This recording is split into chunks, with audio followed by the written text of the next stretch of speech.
गोरखा हित सर्वोपरि। भरी दोपहरी में अंधियारा, सूरज परछाई से हारा, अंतरतम का नेह निचोड़े, बुझी हुई बाती सुलगाएं, आओ फिर से दिया जलाएं, आओ फिर से दिया जलाएं। पूर्व प्रधानमंत्री अटल बिहारी वाजपेयी की कविता की यह पंक्तियां इन दिनों दार्जिलिंग के विधायक नीरज जिम्बा के ऊपर बिल्कुल सटीक बैठती है। इन दिनों लगातार लॉकडाउन के मुश्किल हालात में खाद्यान्न आपूर्ति जैसे बेहद आवश्यक चीजों से मरहूम रहने वाले दार्जिलिंग पहाड़ के दूरस्थ एवं दुर्गम इलाकों में लगातार लोग मदद पहुंचा रहे हैं। लेकिन कई ऐसे इलाके हैं जहां पर पैदल जाना भी बहुत मुश्किल है। इन्हीं पैदल जगह लगभग 10 किलोमीटर की यात्रा करके 17 परिवार जो एक दूरस्थ दुर्गम घाटी दुर्गम गांव यस्तो हैन कि यहाँ बोक्ने मान्छे थिएन, एक सय बोक्ने साथीहरू छ, यहाँ गाउँकोहरू छ, तर उनीहरूको कति दुःख कति मर्क छ। अब यो खोला बढेपछि त यो कम्प्लिटली लकडाउन हुने क्षेत्र हो र अब यो चिज अनुभव गर्नु स्वयं मैले नै बोकेको हो। यस्तो होइन कि मलाई पनि थाहा हुनु पर्यो, एउटा नेतृत्व गर्ने मान्छेलाई जहिले पनि थाहा हुनुपर्छ कि जनताको चाहिँ कस्तो समस्या छ। अपने पीठ में नांगलो कहते हैं, डोको कहते हैं, पीठ में जो सामान ढोने के लिए इस्तेमाल किया जाता है उसको लगातार 10 किलोमीटर दूर नदी नाले संकरे बांस के पुल से होते हुए गुजरते हुए नीरज जिम्बा ने एक नई मिसाल पेश की है।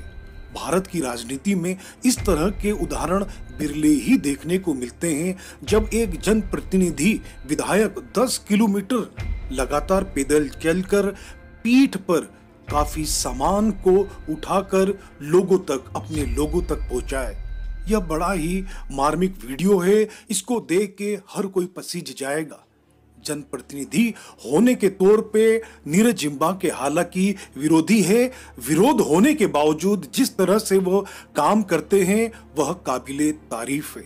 इस तरह के काम होने के बाद उनसे लोगों का जुड़ाव लगातार बनता रहेगा, इसमें कोई शक नहीं। इतने बेहतरीन काम करने वाले नीरज जिम्बा जो खुद इतने भारी भरकम सामान को लेके चले हैं, उनको ऊपर वाला भी खूब आशीर्वाद दे और जिस तरह से वह काम कर रहे हैं उसको देखते हुए भारत में रहने वाले तमाम जनता को यह सीख भी मिलनी चाहिए कि जनप्रतिनिधि के रूप में सांसद हो या विधायक हो, जब तक वह जनता के तकलीफों से दो चार होके उन तक इस तरह नहीं पहुंचेंगे तब तक बहुत मुश्किल हो जाएगी कि उनकी बात को कभी भी सीरियसली लिया जाए। यह बेहद नेशनल स्तर की मार्मिक खबर है। मुझे लगा कि इस खबर को आप तक पहुंचाना चाहिए क्योंकि दार्जिलिंग में बहुत सारे ऐसे गांव हैं जो बेहद दुर्गम हैं।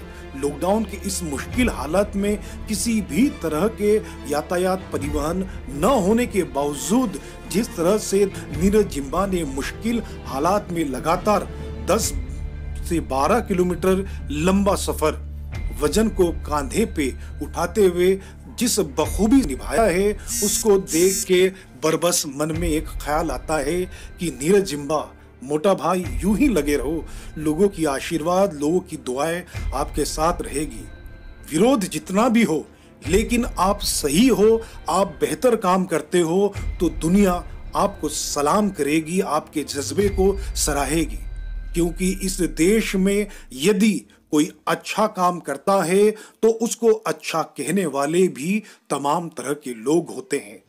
अंबटे चिया बागान के इस दूरस्थ गांव में जब नीरज जिम्बा पहुंचे तो वहां पे 17 परिवार के जो लोग हैं उनकी आंखों में खुशियां देखने को मिली। नन्हे बच्चे, उनको उनके स्कूल की पढ़ाई के लिए कलम जो कॉपियां रहती है वह दिए गए, साथ ही साथ खाद्यान्न एवं मास्क जो इस समय सोशल डिस्टेंसिंग के लिए बेहद जरूरी है वह सामान भी नीरज जिम्बा ने अपने सहयोगियों के माध्यम से इस क्षेत्र में पहुंचाया।